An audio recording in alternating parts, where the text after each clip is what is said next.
शाम नहीं जीना, शाम नहीं जीना, घनश्याम नहीं जीना, गवाई नहीं, शाम नहीं जीना। महाराज जब उम्र है ना, जब फूटे मटके जैसी रहती जा रही, इसलिए जो समय मिला है ना, आज कर लो, कल नहीं मिलेगा। काल करे सो आज करे, आज करे सो आज, और पल में पल्लय होगी, बहुर करेगा आज करो। अच्छा एक बात बताओ, कल की गारंटी है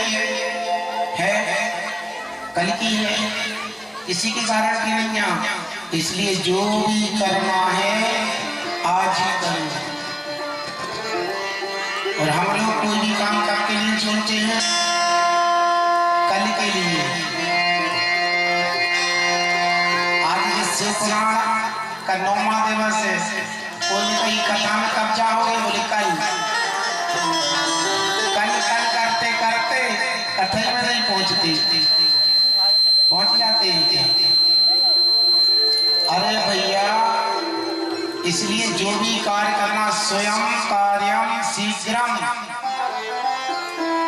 शुभ कार्य मन में विचार आ रहा है तो भगवान को नजर चढ़ाना, दर्शन करने जाना, तुरंत चले जाओ। कल की रास्ता मत देखो, कहीं परमात्मा ने मौका नहीं दिया तो। सही बात है ना।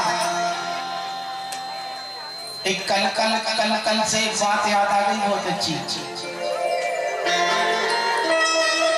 हम जो कल करते हैं ना, एक आदमी था जो घर का काम नहीं करता था। ध्यान से सुनना, घर का कुछ काम नहीं करता था, सिर्फ झाड़ा फूकी करता था। कोई भी आया तो झाड़ा फूकी, ऐसा नीम का झरोखा बनाया था, और कोई भी मरीज आया और बस उसको ऊपर झाड़ता था, ऐसे उसको ठीक करता था। उसकी पत्नी ने कहा, सुनो,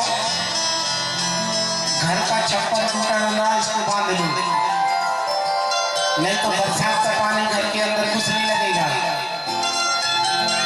तो मालूम क्या बोला, कल बांध देंगे।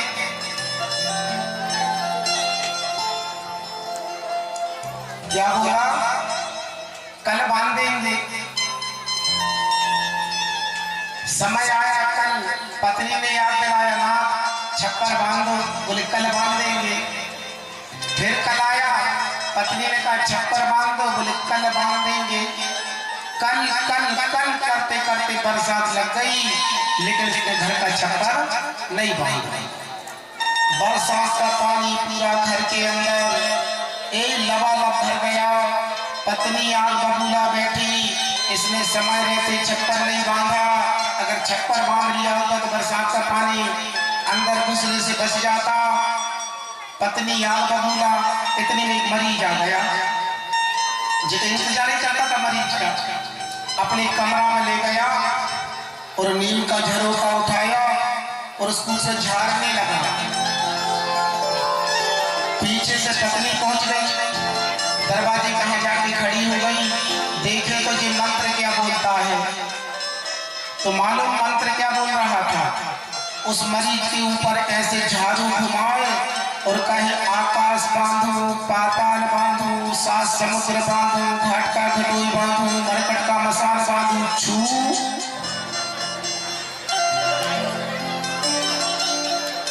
पत्नी दरवाजे पर खड़ी देख रही है, फिर कहता है जे आकाश बांधो, पाताल बांधो, सात समुद्र बांधो, घाट का घटोई बांधो, मरकट का मझाड़ बांधो, छू। पत्नी चीख के बोली, रहने दे, घर को छप्पर तो बांध नहीं दो, आकाश बांधे को, पाताल बांधे को, सात समुद्र बांधे को। 4 महीना से घर में चिल्ला रहे तो घर को छप्पर बांध ले, तो मरीज के ऊपर आकाश बांध रहा हूँ, पाताल बांध रहा हूँ। इसी प्रकार की स्थिति हम लोगों की बनी है कि हम करेंगे कुछ नहीं, इसलिए काल करे सो आज करे, आज करे सो आज। जो भी कार्य करना है ना आज कर लो। बहुत सुंदर कथा है। जलंधर जो जालंधर है, काल नेमी की पुत्री वृंदा के साथ में इसका विवाह हुआ। कौन का? जलंधर का। और महाराज जो वृंदा थी ना, वह इतनी पतिव्रता नारी थी कि इसके पति सच में इतनी ताकत थी कि किसी भी देवता को परास्त कर देता था। सारे देवता भगवान नारायण के पास गए, सरकार हमारी मदद करो, जो जलंधर ने देवताओं की नाक में दम करके रखा है, इसलिए आप चलो हमारी रक्षा करो।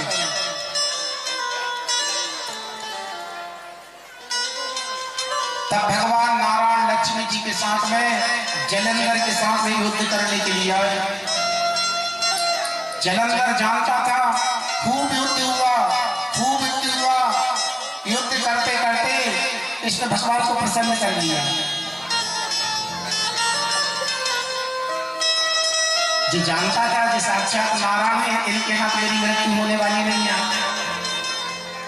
भगवान को प्रसन्न कर लिया। भगवान ने कहा मांगो, क्या मांगना चाहते हो? देवताओं ने भगवान नारायण को पहुंचाया युद्ध करने के लिए, लेकिन इस जलंधर ने भगवान को ही प्रसन्न कर लिया। मांगो क्या चाहिए? जालंधर ने कहा सरकार देखो, वैसे तो हमारी आपसे अच्छी रिश्तेदारी है, आपने हमारी बहन के साथ में शादी करी है। भगवान ने कहा कैसे? बोले देखो, हमारा जन्म समुद्र से हुआ है और लक्ष्मी जी का भी जन्म समुद्र से हुआ है, तो भाई हम भी समुद्र के बेटे और लक्ष्मी जी भी समुद्र की बेटी, तो हम तो दोनों भाई बहन कहलाने और आप कहलाने हमारे जीजा जी कहलाने। और महाराज आप जो देवताओं के पुत्र भी साले साल का ही बात करने चले आए, ऐसा हो सकता है क्या? तो कैसे काम चलेगा? बोले चलो हमारे साथ में। तो भगवान नारायण लक्ष्मी जी भी खड़ी हो गई। देखो स्वामी, हमारे भाई को वहां नहीं आना चाहिए, ये हमारा भाई है, तुम्हारा साला है। तुरंत भगवान जलंधर के यहाँ आके निवास करने लगे।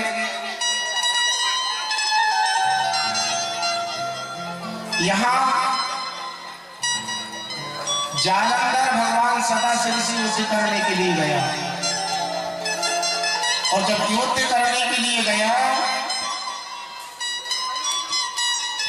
तब इस भगवान भोलेनाथ से कई दिन तक इसका युद्ध चला,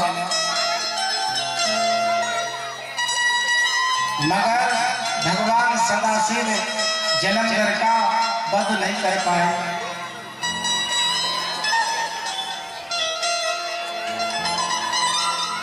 फिर महाराज कैसे हो? तो यहाँ पर नारद जी ने योजना बनाई। नारद जी ने कौन सी योजना बनाई? जलंधर के पास आए और जलंधर से कहा सुनो जलंधर, तुम्हारे यहाँ पे सारी व्यवस्था है, लेकिन कैलाश जैसी व्यवस्था तो कहीं नहीं है। जैसी कैलाश में व्यवस्था है ऐसी तुम्हारे यहाँ नहीं है। अरे उनके यहाँ तो दास दासी सुंदर, उनकी पत्नी सुंदर, तुम्हारी पत्नी से भी उनकी पत्नी सुंदर। अच्छा, तो जालंधर के मन में पार्वती जी के पाने के लिए महाराज तैयार हो गया। उग्र तो हो गया कि मैं किसी भी प्रकार से पार्वती जी को पकड़ रहूंगा। यहाँ सीधा भगवान शंकर जी का रूप बना के सीधा कैलाश पर पहुंच गया। और जैसे ही कैलाश पर पहुंचा है और माता पार्वती जी के तेज को देखा है उसने, उसके सारे शरीर से पसीना निकल गया। और जैसे ही पार्वती जी के पास में आकर्षित होकर चला, उसी समय भगवती माता पार्वती जी उस स्थान से अंतर ध्यान हो गई। जैसे ही अंतर ध्यान हुई, यहाँ भगवती ने तुरंत श्री हरि नारायण का स्मरण किया। और जैसे ही श्री हरि नारायण प्रकट हुए, कहा सुनो, जो जालंधर हमारे साथ छल करना चाहता था, वो छल जाकर तुम जालंधर की पत्नी के साथ न करना, क्योंकि जी हमारे साथ से छल करना चाह रहा था, इसलिए आप जाकर जो छल हमसे करना चाह रहा था, वो जाकर इसकी पत्नी के साथ में करें।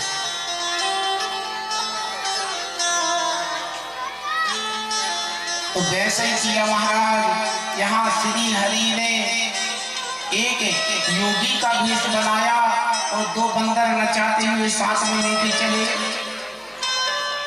और साथ में लेके चले और दो राक्षस प्रकट कर दिए। और जब दो राक्षस प्रकट कर दिए, इस वृंदा के ऊपर भी राक्षसों ने आक्रमण किया, तो बंदरों ने आके उन राक्षसों का वध कर दिया। जिस भगवान की माया है, वृंदा तो योगी जी को देख के बड़ी प्रसन्न हुई। महाराज आप तो अंतर्यामी है, सब जानने वाले हैं, तो बताओ। इस समय बोले, हमारे पति देवता जो शिव से युद्ध कर रहे हैं, उनकी जीत होगी ये हार होगी। आप तो सब कुछ जानने वाले हैं।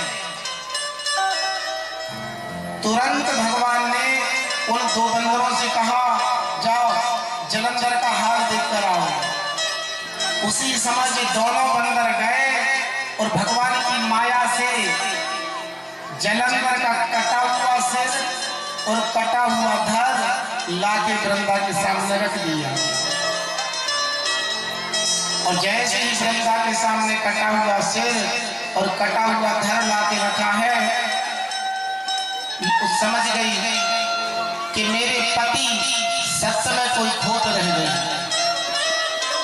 तब तो भगवान शिव ने मेरे पति का वध कर दिया। देखिए, एक माया से भगवान योगी बने खड़े हैं और एक माया से जलंधर के रूप में एक सिर कटा रखा हुआ और धड़ अलग रखा हुआ है। और जैसे ही भगवान वृंदा के पास गए हैं और वृंदा से रति करने लगे हैं, उसी समय नारद जी ने कहा, प्रभु अच्छा समय है, जलंधर का वध करो। उसी समय भगवान शंकर जी ने जलंधर का वध कर दिया।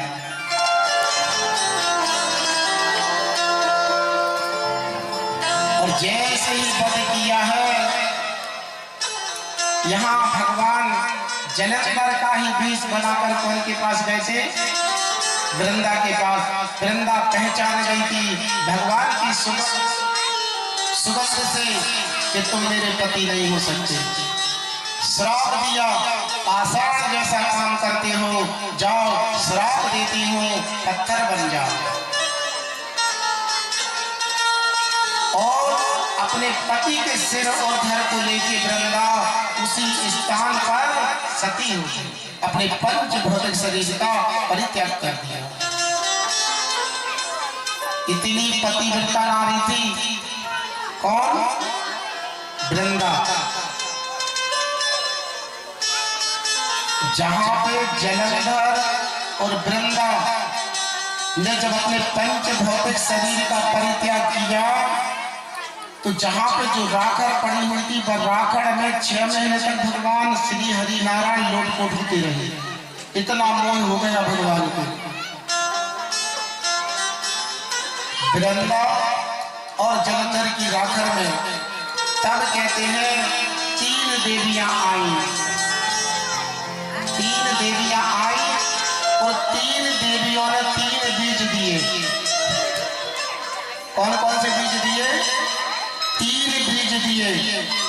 सरस्वती जी ने दी धात्री। धात्री समझते हो आप? धात्री यानी आंवला। आप बोले इस राखड़ में इस बीज को बो दो।